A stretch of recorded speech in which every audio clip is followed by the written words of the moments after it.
Hello, xin chào các bạn đã quay trở lại với kênh YouTube Review 5 phút. Ở cuối tập 189, sau khi tán ma nuốt chửng lão già huyện Vô Tình, hắn lập tức bỏ chạy về phương xa mà không dám quay đầu lại.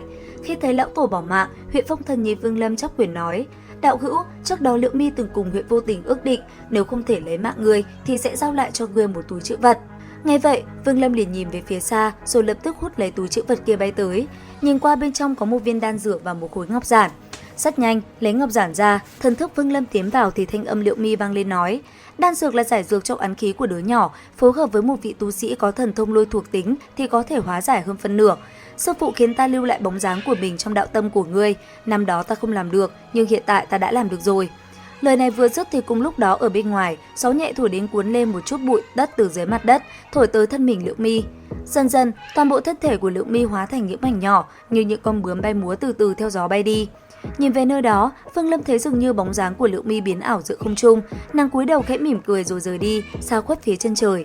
Đến đây, Vương Lâm ngẩng đầu nhìn không trung lẩm bẩm: "Trên sinh tử luân hồi, quả hôm nay chính là nhân ngày đó, cát bụi trở về với cát bụi, hết thảy đều chỉ là một chút ký ức ngắn ngủi còn sót lại." Nói rồi, Vương Lâm bước đi, bóng dáng dần khuất xa tới phía chân trời trong ánh mắt của những tộc nhân huyện gia. Cùng lúc này, bên trong tinh không của La Thiên Tinh vực, Tham Lang cũng đang bay đi hắn vừa lẩm bẩm: "Tên nhãi danh Vương Lâm, nếu tìm không thấy hắn thì một cái lạc ấn trên người lão phu phát nổ đều có thể bỏ mạng, sao ta xui xẻo như vậy." Lời hắn vừa dứt, cảnh tượng cũng mau chóng qua đi. Không lâu sau, cảnh tượng bây giờ đã hiện ra ở một ngôi làng nhỏ. Bầu trời màu xanh như một dải lụa trải ra, những đám mây trắng tươi đẹp như tô điểm cho cảnh sắc ở tại nơi này. Bên cạnh một dòng sông có mấy đứa nhỏ đang chơi đùa, bọn họ nói chuyện với nhau rất vui vẻ. Bất chợt, một tên nhóc nói: "Vương Bình, người nên đi hít một ngụm xương đi, đảm bảo trong 10 năm ngươi sẽ không sinh ra bệnh tật gì." Nghe vậy, đứa trẻ kia liền vui vẻ nhìn mấy người bạn đáp: "Chú đại ca, ta lát nữa trở về sẽ nói với cha ta, để cha mang ta đi xem thế nào." Tay nghề thợ mộc của Vương Đại Thúc quả không tồi, nhưng hiện tại sương mù trên Kỳ Liêm Phong cũng chưa xuất hiện, làm sao mà mang ngươi đi được, hay là các ngươi theo ta học võ đi. Lời cậu nhóc này vừa dứt thì từ trong làng những tiếng kêu gọi từ các gia đình truyền ra: "Đã tới giờ ăn cơm rồi." Cuối cùng, cậu nhóc này chỉ đành nhìn mọi người thở dài nói: "Được rồi, hôm nay võ lâm đại hội kết thúc, chờ cơm nước xong xuôi, chúng ta lại mở lại." Dứt lời, nhóm mấy đứa trẻ tản ra. Cứ thế, đứa bé trai có tên Vương Bình kia cũng phải hướng về trong thôn đi tới.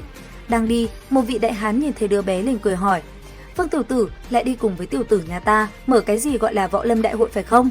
Đứa bé ngượng ngùng gật đầu nói: "Chào chú thúc thúc." Thế vậy, đại hán xoa đầu đứa bé nói: "Quả nhiên là đứa bé con nhà nghệ nhân, không những sinh ra tuấn tú mà còn hiểu biết lễ tiết hơn cả sú tiểu thư nhà ta. Ngươi đang đi về nhà phải không? Chú thúc thúc và ngươi cùng đường, đi tìm cha ngươi bàn bạc chút chuyện." Nghe vậy, đứa bé vội vàng gật đầu, mang theo đại hán đi về hướng nhà mình. Không lâu sau, bên ngoài một căn nhà đơn giản, đứa bé chạy mau mấy bước đi vào, trong miệng hô lớn: "Cha, chú thúc thúc đến này." Nghe thế, từ trong ngôi nhà, Vương Lâm với tướng mạo bình thường đi ra, hai tay đẩy cái chốt ra khỏi phòng, hắn mỉm cười nói: "Chú đại ca, hôm nay thu hoạch không tồi. Vương huynh đệ, hôm nay vừa lên núi đã đụng tới con trương lộc này, thu hoạch quả không tệ. Với võ nghệ của chú đại ca thì lấy đầu con trương lộc này sẽ không chút khó khăn nào. Phương huynh đệ, tiểu tử nhà ta tuổi đã không còn trẻ, 2 năm nữa ta chuẩn bị cho nó lấy vợ, phòng của nó còn thiếu đồ đạc bài trí, phải phiền tới Vương lão đệ rồi." "Không sao, chú đại ca cứ yên tâm." "Được, con trương lộc này đặt cọc trước vậy." Nói xong, vị đại hán liền ôm quyền rồi xoay người rời đi. Hắn vừa mới rời đi, đứa nhỏ trên ghế lập tức bước xuống, bước nhanh tới chỗ con trương lộc, vòng đi vòng lại nhìn kỹ rồi nói: "Cha, chú thúc thúc này thật lợi hại, một con trương lộc như thế không ngờ cũng bị thúc ấy săn được. Trước, khoan hãy xem, Bình Nhi, đã tới giờ con phải uống thuốc rồi." "Cha, uống thuốc thật khổ." Thanh âm cậu bé vừa dứt thì Vương Lâm đã bưng một chén thuốc đến bên cậu bé. Nhận lấy chén thuốc, đứa nhỏ liền uống từ ngụm một, sau khi uống hết, khuôn mặt cậu nhăn nhó vội chạy đi vì vị đắng của nó. Uống hết một chai la vi xua tan vị đắng, cậu nhóc mới hỏi: "Cha, khi nào Bình Nhi mới không phải uống thuốc nữa?" Đáp lại, Vương Lâm chỉ hiền từ nói: "Nhanh thôi." Cứ thế, cảnh tượng hai cha con trong đêm tối nói chuyện với nhau, ánh trăng bên ngoài chiếu xuống mặt đất giống như một dải ngân hà. Bên trong gian nhà, Vương Bình đã ngủ, khuôn mặt nhỏ nhắn của nó khẽ mỉm cười, hiển nhiên đang có một giấc mơ đẹp. Vương Lâm khoanh chân ngồi một bên, hắn đặt tay phải lên mi tâm của Vương Bình, địa quang lập tức lưu chuyển toàn thân. Nháy mắt sau, một đám hắc khí hình cầu nháy mắt đã xuất hiện, ngưng tụ trên da của đứa nhỏ.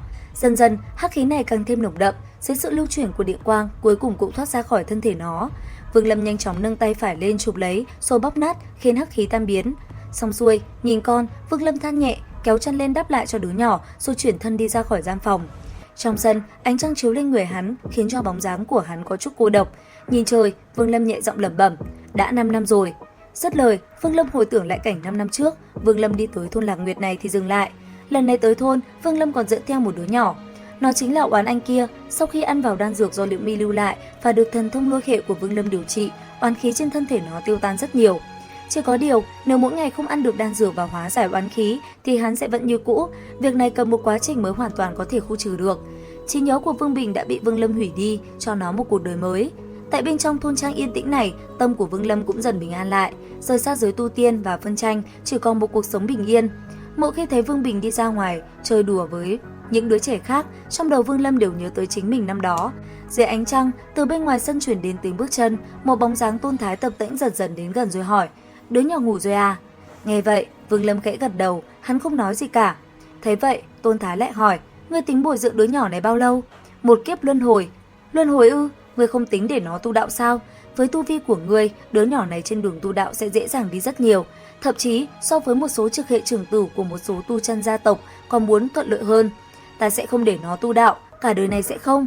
Tư chất của đứa nhỏ này tốt lắm. Ta sẽ không để nó tu đạo. Không, vĩnh viễn không. Tu đạo, tu tới cuối cùng là còn lại cái gì? Bình Nhi đã trải qua rất nhiều chuyện không nên xảy ra. Ta đặt tên cho nó là Vương Bình là vì hy vọng cả đời nó sẽ bình an như một phàm nhân, cưới vợ, sinh con, lặng lẽ trải qua một kiếp người. Việc tu chân từ nay về sau không cần đề cập lại nữa."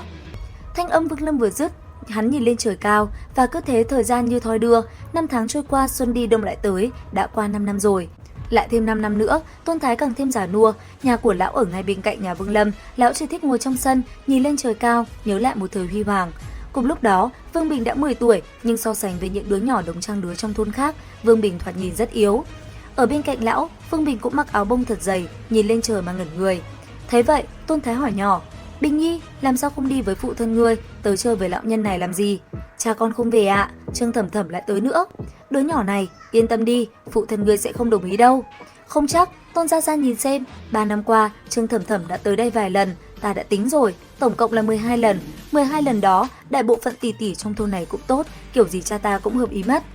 "Đừng lo lắng chuyện của phụ thân ngươi xem, bên ngoài Chu gia, nhị nha đầu hình như đang tới tìm ngươi thì phải."